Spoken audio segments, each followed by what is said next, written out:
Halo, Assalamualaikum warahmatullahi wabarakatuh. Masih jumpa lagi ya bersama saya. Pada kesempatan kali ini masih membahas mengenai soal latihan P3K khususnya pengadaan barang jasa. Ini part 11-nya ya. Oke, langsung saja ke slide yang pertama. Pengadaan langsung untuk pekerjaan konstruksi dapat dilakukan jika nilainya paling banyak sebesar 10 juta, 20 juta, 50 juta, 100 juta, atau 200 juta. Kira-kira yang mana teman-teman? Jawaban yang tepat soal pertama A, B, C, D, E, yaitu yang E ya, 200 juta. Jadi pengadaan langsung hanya dapat dilakukan untuk pengadaan jasa konsultasi dengan jumlah sampai dengan 50 juta dan pengadaan barang atau pekerjaan konstruksi atau jasa lainnya dengan nilai paling banyak 200 juta rupiah. Oke, selanjutnya ke soal berikutnya ya. Surat perintah kerja (SPK) merupakan dokumen yang diterbitkan oleh A. Pejabat pengadaan, B. Pejabat pembuat komitmen, C. Pejabat pengguna anggaran, D. Pejabat penandatangan kontrak, E. Penyedia barang atau jasa. Kira-kira yang mana? SPK, Surat Perintah Kerja. Siapa yang nomor 2? Yaitu yang B ya, Pejabat Pembuat Komitmen atau PPK. Berdasarkan Peraturan Presiden Nomor 12 tentang pengadaan barang atau jasa pemerintah, SPK merupakan dokumen yang diterbitkan oleh pejabat pembuat komitmen untuk mengikat penyedia barang atau jasa untuk melaksanakan pekerjaan sesuai dengan kontrak. Jadi jawaban yang tepat untuk soal nomor 2 yaitu yang B ya, PPK.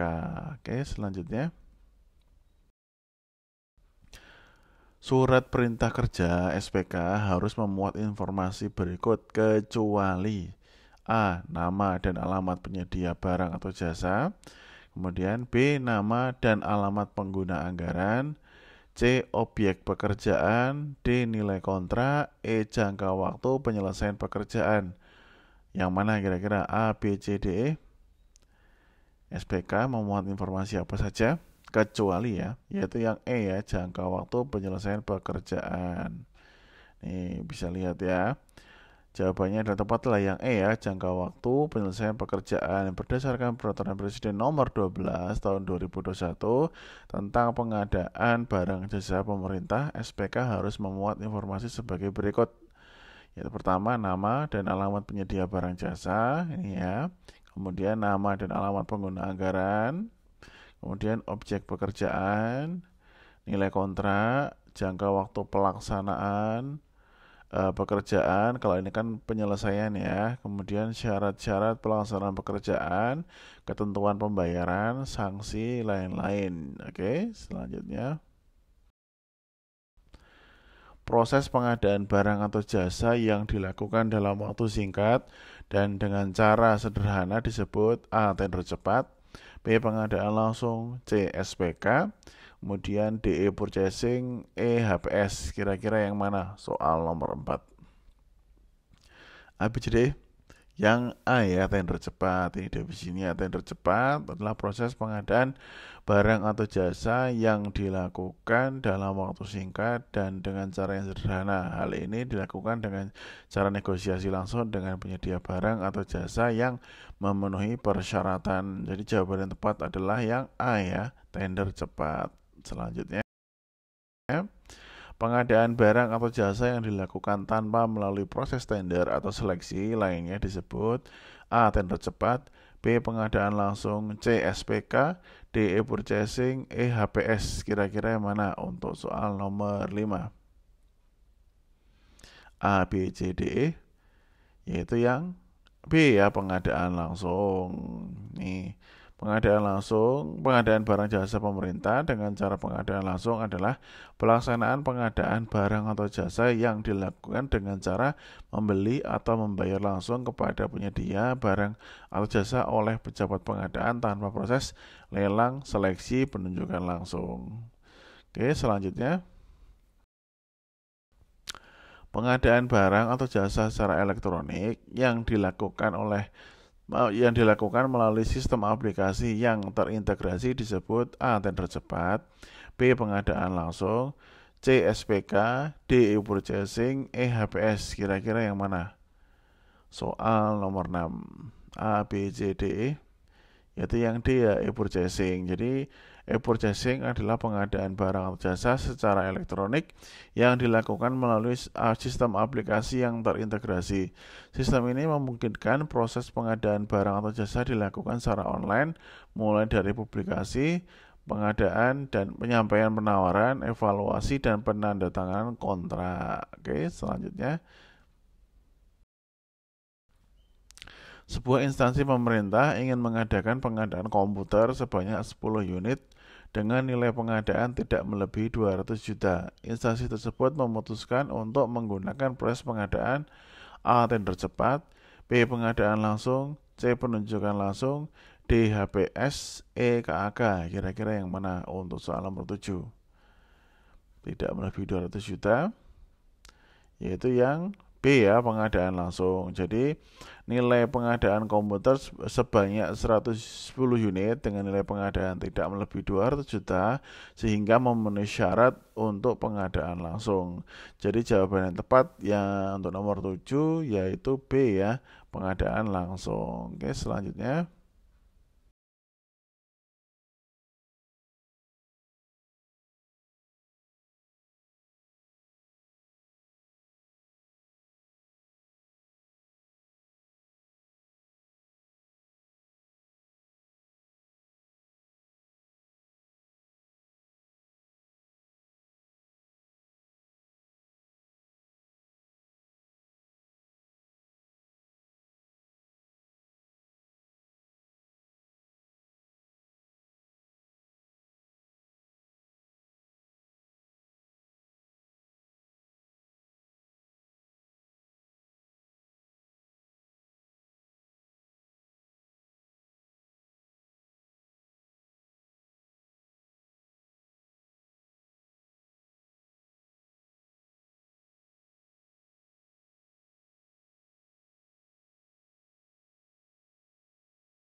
Untuk penanganan keadaan darurat, PPK dapat melakukan pengadaan dengan cara menunjuk A. Penyedia terdekat yang sedang melaksanakan pengadaan barang atau jasa sejenis.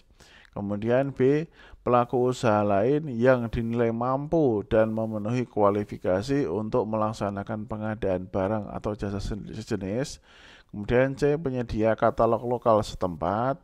D. Penyedia yang sudah terdaftar dan terverifikasi dalam aplikasi Sikap. Kemudian E. Pilihan A dan B benar. Nah, ini untuk penanganan keadaan darurat ya. Oke, kita hitung mundur. Jawaban yang tepat yang mana? Yaitu yang E ya, pilihan A dan B benar. Bisa penyedia terdekat yang sedang melaksanakan pengadaan barang jasa sejenis. Kemudian B. Pelaku usaha lain yang dinilai mampu dan memenuhi kualifikasi untuk melaksanakan pengadaan barang dan jasa sejenis. Nah, ini aturannya dalam LKPP nomor 13 tahun 2018 tentang pengadaan barang jasa dalam penanganan keadaan darurat. PPK dapat melakukan pengadaan dengan cara menunjuk penyedia terdekat yang sedang melaksanakan pengadaan barang jasa sejenis, kemudian pelaku usaha lain yang dinilai mampu dan memenuhi kualifikasi untuk melaksanakan pengadaan barang jasa sejenis. Pemilihan metode pengadaan dalam penanganan keadaan darurat dilakukan dengan mempertimbangkan hal-hal berikut: keadaan darurat yang terjadi, urgensi kebutuhan barang jasa, kemudian ketersediaan barang jasa di pasaran, kemampuan penyedia barang jasa. Kemudian oleh karena itu jawaban yang tepat adalah yang pilihan A dan B, yaitu yang E ya, untuk soal nomor 9. Oke, soal terakhir. Penanganan keadaan darurat dapat dilakukan dengan penggunaan konstruksi permanen.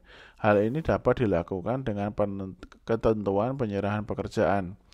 A. Pada kondisi sudah kembali ke kondisi normal apabila perpres terkait kondisi darurat telah dicabut. Kemudian B. Melewati masa keadaan darurat apabila menggunakan konstruksi permanen agar tahan lama. Kemudian C. Masih dalam kurun waktu keadaan darurat. D. Semua hanya dalam keadaan transisi ke darurat ke pemulihan. Atau E. Semua benar. Untuk soal nomor 10, yang mana? Yang C ya, masih dalam kurun waktu keadaan darurat. Nah, dasarnya ini, hal ini sesuai dengan ketentuan pasal 59 ayat 6 Peraturan Presiden nomor 16 tahun 2015 tentang pengadaan barang jasa pemerintah yang menyatakan bahwa penanganan keadaan darurat dapat dilakukan dengan penggunaan konstruksi permanen dalam hal penyerahan pekerjaan masih dalam kurun waktu keadaan darurat ya. Kemudian penggunaan konstruksi permanen dalam keadaan darurat dapat dilakukan apabila pekerjaan tersebut dapat diselesaikan dalam kurun waktu keadaan darurat. Hal ini bertujuan untuk menghindari kerugian negara dan masyarakat yang lebih besar, serta untuk menjaga keamanan dan keselamatan masyarakat. Jadi jawaban yang tepat adalah yang C ya, yaitu masih dalam keadaan dalam kurun waktu keadaan darurat. Oke? Untuk soal dan kisi-kisi seputar tes CAT CPNS P3K 2023 maaf, bisa subscribe ya, nyalakan lonceng. Untuk kisi-kisi FR dan sebagainya ada di kolom komentar, ada kolom deskripsi juga ya. Teman-teman bisa mempelajari sendiri sesuai dengan modul yang telah saya kasih. Kalaupun teman-teman belum punya modul, bisa DM di Instagram saya ya, tentunya dengan follow dulu ya. Oke, kurang lebihnya saya mohon maaf. Jika ada soal yang perlu didiskusikan, bisa berkomentar di kolom komentar dengan bahasa yang baik. Oke, dari saya cukup. Assalamualaikum warahmatullahi wabarakatuh.